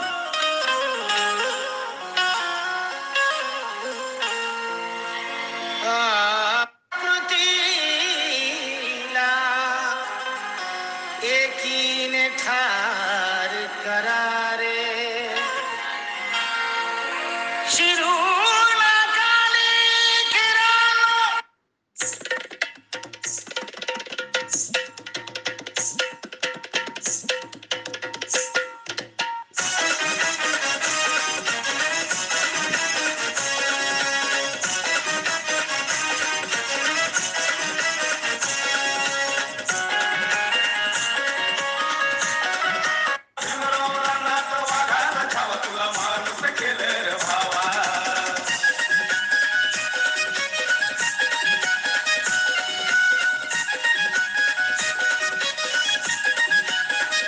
सतीच्या नावाखाली नव्हता तुला रे कुणीच वाली होत्या रूढीच्या जुनाट चाली नव्हतं शिक्षण तुला त्या काळी तुला मिसाईली तुला चारी पाहिली तुला मिसाईली तुला चारी पाहिली होती विषमतेची हवा होती विषमतेची हवा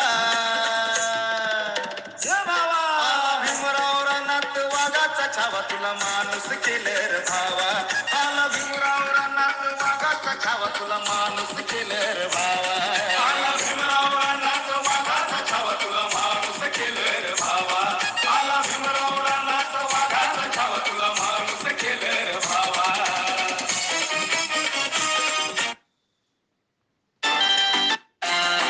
बाबा से ही ज्ञान मिला आते जाते बहुत मिलेंगे आते जाते बहुत मिलेंगे भीम कहाँ मिल पाएंगे भीम कहाँ मिल पाएंगे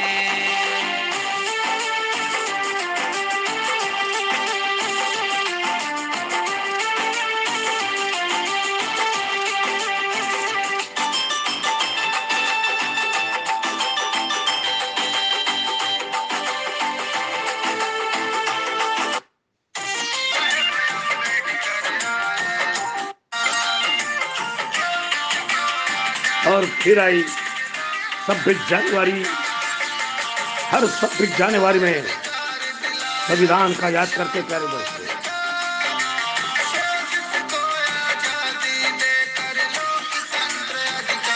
तो बाबा साहब अम्बेडकर की जय, जो मैं इसलिए मैं भीम का दीवाना हूँ।